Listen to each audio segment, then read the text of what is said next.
Hello students, myself Kamlesh, Saraswati Vidya Mandir Barbasena Bettiah.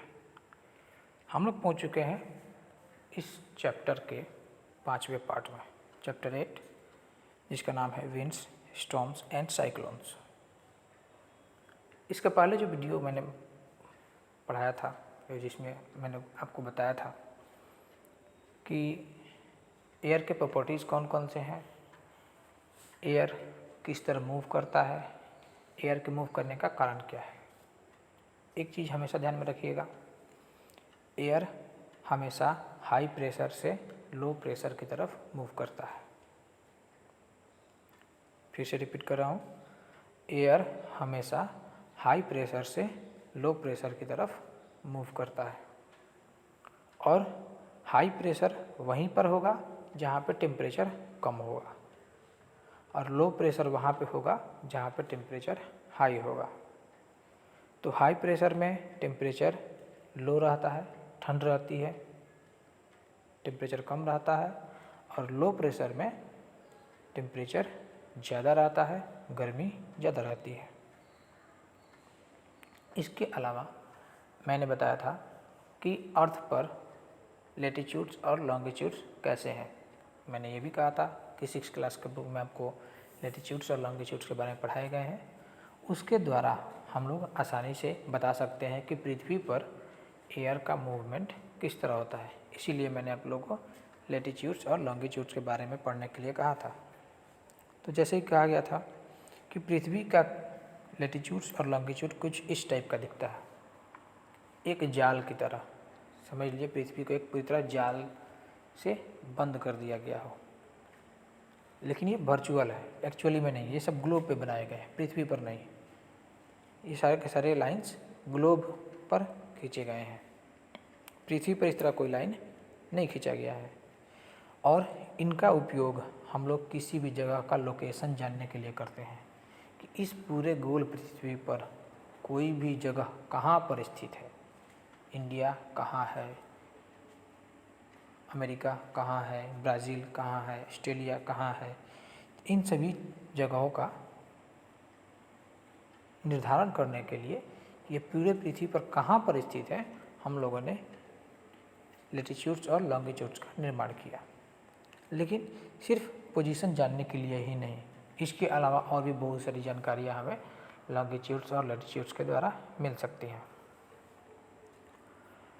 इसमें जो रेखाएं ऊपर से नीचे की तरफ खींची गई हैं, ऊपर में जहाँ पे सभी रेखाएं मिल रही हैं उसे नॉर्थ पोल कहते हैं, और नीचे में जहाँ पे सभी रेखाएं मिलती हैं उसे साउथ पोल कहते हैं। तो ये रेखाएं नॉर्थ पोल को साउथ पोल से जोड़ने का काम करती हैं। इसे हम लोग देशांतर रेखाएं कहते हैं, यानी कि लॉन्गिट्यूड्स। इसके अलावा जो रेखाएं वर्टिकल न होकर हॉरिजॉन्टल होती हैं, यानी कि बाएं से दाएं तरफ जो रेखाएं खींची जाती हैं, इन्हें हम लोग लेटीट्यूड्स कहते हैं, हिंदी में अक्षांश कहा जाता है। इसमें बीच में देख रहे हैं एक डॉटेड लाइन खींचा गया है, डॉट डॉट डॉट करके। ये लाइन पूरे पृथ्वी के बीचों बीच खींचा जाता है। इसे हम लोग कहते हैं इक्वेटर, यानी कि भूमध्य रेखा पूरे पृथ्वी पर बीचों बीच खींचा गया है। इसीलिए हम कह सकते हैं कि भूमध्य रेखा यानी कि इक्वेटर पृथ्वी को 2 बराबर भाग में डिवाइड करता है। अब इस डॉटेड लाइन के ऊपर का जो पूरा पोर्शन होगा उसे हम लोग नॉर्थ हेमिस्फीयर कहेंगे, और नीचे वाले पोर्शन को साउथ हेमिस्फीयर कहेंगे, यानी कि हिंदी में उत्तरी गोलार्ध और दक्षिणी गोलार्ध, नॉर्दर्न हेमिस्फीयर और साउदर्न हेमिस्फीयर। अब इसी डॉटेड लाइन के पैरेलल बाकी जितने भी लाइन्स हैं वो खींची जाती हैं। और एक चीज़ याद रखिएगा कि इक्वेटर यानी कि भूमध्य रेखा सभी अक्षांशों में सबसे बड़ी होती है, यानी कि सबसे बड़ी अक्षांश रेखा कौन सी है, तो वो है इक्वेटर यानी कि भूमध्य रेखा। अब इन्हीं को मिलाकर हमारे पृथ्वी पर इस तरह का एक ग्रिड बनता है। वर्टिकल लाइंस और हॉरिजॉन्टल लाइंस।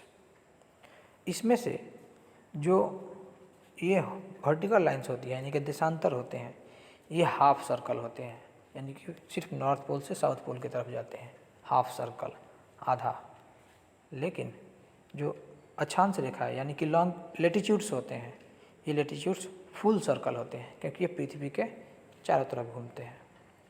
तो बस इसके लिए इतनी जानकारी काफ़ी है। इतनी जानकारी मैंने आप लोग को इसलिए दी ताकि मैं इस चैप्टर का नेक्स्ट पॉइंट आप लोग को समझा सकूं।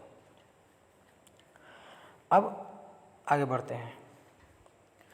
इस फिगर में आप देख सकते हैं कि बीचों बीच में जो लाइन है उस पर इक्वेटर लिखा गया है और उसके लेफ्ट की तरफ लिखा गया है 0 डिग्री। उसके ऊपर जो लाइन है उसको लिखा गया ट्रॉपिक ऑफ कैंसर और लेफ्ट तरफ उसका लेटीट्यूड्स है 23.5 डिग्री नॉर्थ। एन का मतलब नॉर्थ होता है। उसके ऊपर एक और लाइन खींचा गया है जिसे लिखा गया आर्कटिक सर्कल, जिसका नंबर है 66.5 डिग्री नॉर्थ या 66.5 डिग्री नॉर्थ हम लोग बोल सकते हैं। और सबसे ऊपर जो एक पॉइंट है जिस पर NP लिखा है, NP का मतलब नॉर्थ पोल, जिसका वैल्यू है 90 डिग्री नॉर्थ। ठीक इक्वेटर के नीचे की तरफ उसी तरह से लाइनें खींची गई हैं ट्रॉपिक ऑफ कैप्रिकॉर्न, जिसके सामने लेफ्ट की तरफ लिखा हुआ है 23.5 डिग्री साउथ। उसके नीचे एक लाइन खींचा गया है जिसे लिखा गया है अंटार्कटिक सर्कल, जिसका वैल्यू है 66.5 डिग्री साउथ। और सबसे नीचे लिखा गया है SP यानी कि साउथ पोल 90 डिग्री साउथ। तो ये सभी जो है वो इस तरह की लाइंस हैं यानी कि अक्षांश रेखाएं हैं। अब पूरे पृथ्वी पर इक्वेटर से ऊपर की तरफ 90 और इक्वेटर से नीचे की तरफ 90 यानी कि टोटल 181 लाइंस खींची जाती हैं। इनमें से ये सभी लाइंस जो हैं वो इम्पॉर्टेंट हैं, इसीलिए इनका नाम अलग से रखा गया है। 23.5 डिग्री नॉर्थ को ट्रॉपिक ऑफ कैंसर कहते हैं और 23.5 डिग्री साउथ को ट्रॉपिक ऑफ कैप्रिकॉर्न कहते हैं। तो ये सारे जो लैटिट्यूड्स आपके सामने हैं ये बहुत इम्पॉर्टेंट है, इसलिए क्योंकि इन्हीं के द्वारा पृथ्वी पर वायु का संवहन यानी कि पृथ्वी पर हवा कहाँ पर किस दिशा में बहती है इन लाइंस के द्वारा निर्धारित किया जा सकता है। हम बता सकते हैं कि इस पूरे पृथ्वी पर कौन सा जगह कहाँ पे है और वहाँ पे हवाएं कैसे चलती हैं। तो उसको समझने के लिए हम लोग नेक्स्ट पार्ट में चलते हैं। ये तो जैसे यहाँ पे इस फोटो में मैंने लिखा है Tropic of Cancer, Tropic of Capricorn, equator, Arctic Circle, North Pole, Antarctic Circle, South Pole. इसी तरह से नंबर्स इसमें भी लिखे हुए हैं राइट की तरफ। नीचे में सबसे साउथ पोल जहाँ पे लिखा हुआ है 90 डिग्री साउथ यानी कि S, उसके नीचे लिखा है हाई प्रेशर। उसके ऊपर अंटार्कटिक सर्कल, फिर ट्रॉपिक ऑफ कैप्रिकॉर्न, फिर equator, Tropic of Cancer, Arctic Circle और नॉर्थ पोल। और साथ में सबका वैल्यू भी लिखा गया है, जैसे साउथ पोल का 90 डिग्री साउथ, अंटार्कटिक सर्कल का 66.5 डिग्री साउथ, इसको 66.5 भी लिख सकते हैं आप लोग। उसी तरह ट्रॉपिक ऑफ कैप्रिकॉर्न का 23.5 डिग्री साउथ।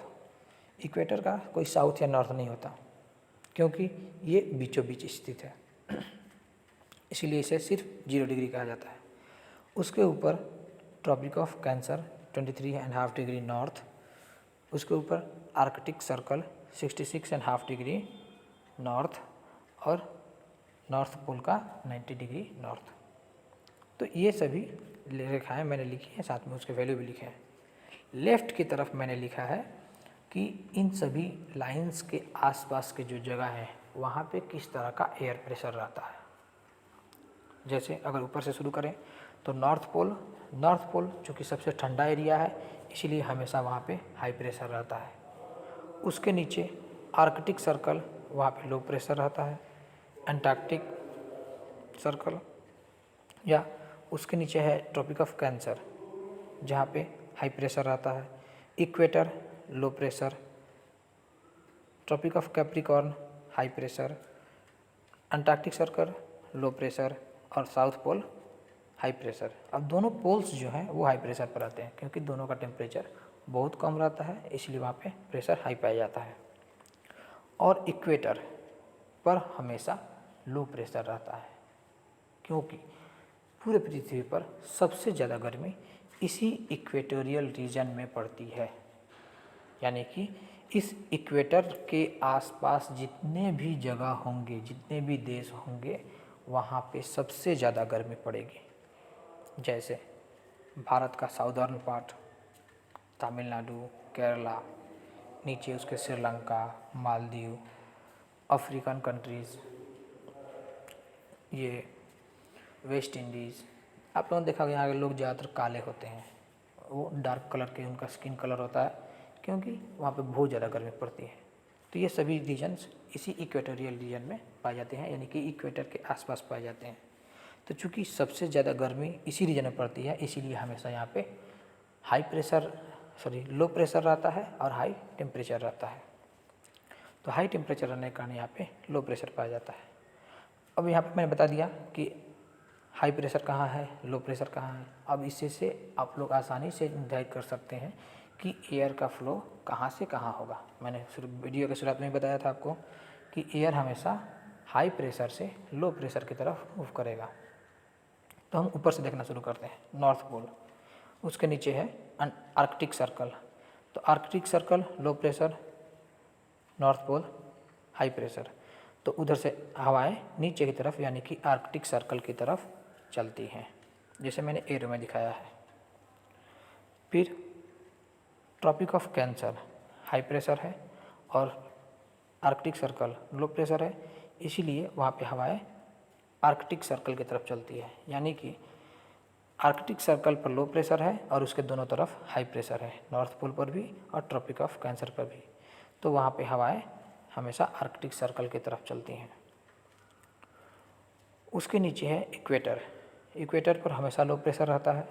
उसके दोनों तरफ, इक्वेटर के दोनों तरफ यानी कि ऊपर में ट्रॉपिक ऑफ कैंसर और नीचे में ट्रॉपिक ऑफ कैप्रिकॉर्न, दोनों पर हमेशा हाई प्रेशर रहता है, जिसके कारण हवाएं हमेशा ट्रॉपिक ऑफ कैंसर और ट्रॉपिक ऑफ कैप्रिकॉर्न से इक्वेटर की तरफ मूव करती हैं। तो इक्वेटर पर हमेशा लो प्रेशर होने के कारण हवाएं उसी की तरफ मूव करती हैं, ट्रॉपिक ऑफ कैंसर से इक्वेटर की तरफ और ट्रॉपिक ऑफ कैप्रिकॉर्न से भी इक्वेटर की तरफ, जो मैंने यहाँ पे एरो में दिखाया है। फिर सबसे नीचे आएंगे साउथ पोल। साउथ पोल पर हाई प्रेशर, उसके ऊपर जो है अंटार्कटिक सर्कल। तो साउथ पोल पर हाई प्रेशर है, अंटार्कटिक सर्कल पर लो प्रेशर है। तो हवाएं जो है वो साउथ पोल से अंटार्कटिक सर्कल की तरफ चलती हैं क्योंकि अंटार्कटिक सर्कल लो है। तो यहाँ पे मैंने सबसे नीचे एरो में दिखाया है कि हवाएं साउथ पोल से अंटार्कटिक सर्कल की तरफ जा रही हैं। उसके ऊपर है ट्रॉपिक ऑफ कैप्रिकॉर्न, क्योंकि वहाँ भी हाई प्रेशर है, तो इसीलिए वहाँ से भी हवाएं अंटार्कटिक सर्कल की तरफ आती हैं। तो अंटार्कटिक सर्कल पर चूँकि लो प्रेशर है और उसके दोनों तरफ, ऊपर में ट्रॉपिक ऑफ कैप्रिकॉर्न और नीचे में साउथ पोल, उसके कारण हवाएं, चूँकि वहाँ पे हाई प्रेशर है इसलिए हवाएं अंटार्कटिक सर्कल की तरफ मूव करती हैं, ट्रॉपिक ऑफ कैप्रिकॉर्न से भी और साउथ पोल से भी। तो ये पूरा का पूरा पैटर्न है विंड फ्लो करने का। यहाँ पे विंड इसलिए फ्लो करती हैं क्योंकि हाई प्रेशर और लो प्रेशर पाया जाता है। एक और चीज़, मैंने यहाँ पे लाइन सीधी नहीं खींची है, टेढ़ी खींची है, थोड़ा सा बेंट किया हुआ है लाइन्स, क्योंकि हवाएं भी ऐसे ही फ्लो करती हैं। हवाएं सीधी न बह के पृथ्वी के मोशन के कारण, क्योंकि पृथ्वी जो है वो पश्चिम से पूर्व की तरफ घूमती रहती है, इसीलिए हवाएं थोड़ा सा डिफ्लेक्ट कर जाती हैं, सीधे न जाके थोड़ा सा डिफ्लेक्ट करती हैं। तो ट्रॉपिक ऑफ कैंसर से जो हवा आती है वो थोड़ा बाएं दाहिने की तरफ मुड़ जाती है, और ट्रॉपिक ऑफ कैप्रिकॉर्न से जो हवाएं आती हैं वो थोड़ा बाएं की तरफ मुड़ जाती हैं। तो ये जो डिफ्लेक्शन है ये पृथ्वी के मोशन के कारण, यानी कि घूर्णन गति के कारण, यानी कि रोटेशन के कारण होता है। ऊपर में भी जो हवाएं देख रहे हैं आप, जिसे मैंने बेंड करके बनाया है, ये भी पृथ्वी के मोशन के कारण अपना दिशा हल्का सा डिफ्लेक्ट कर देती हैं, बदल देती हैं। तो ये पूरी का पूरा पैटर्न है जिस पैटर्न पर इस पूरे पृथ्वी पर हवाएं चलती हैं। ठीक है, साइड में मैंने लिखा है ट्रॉपिक ऑफ कैंसर और ट्रॉपिक ऑफ कैप्रिकॉर्न के बीच में जो इक्वेटर है, इक्वेटर पर हमेशा हाई टेम्परेचर रहता है approximately all over the year approximately. तो इक्वेटर से जैसे जैसे हम लोग ऊपर की तरफ जाते जाएंगे ठंडी बढ़ने लगती है, दैट मीन्स कोल्डनेस इंक्रीज, और सबसे ऊपर नॉर्थ पोल पर सबसे ज़्यादा ठंडी। उसी तरह इक्वेटर से जैसे जैसे नीचे की तरफ आते जाएंगे ठंडी बढ़ती जाती है, यानी कि कोल्डनेस इंक्रीज। तो इक्वेटर पर सबसे ज़्यादा गर्मी, उसके ऊपर जाने पर भी ठंडी है और नीचे आने पर भी ठंडी बढ़ती जाती है। तो इसके द्वारा भी हम ये भी बता सकते हैं कि पूरे पृथ्वी पर कौन सा देश कहाँ पे है, तो वहाँ पे ठंडी होगी या गर्मी होगी। जैसे एक एग्जांपल देते हैं, रसिया। रसिया जो है वो आर्कटिक सर्कल के आसपास है। इंडिया इक्वेटर के थोड़ा सा ऊपर है और ट्रॉपिक ऑफ कैप्रिकॉर्न के बीचों बीच में है।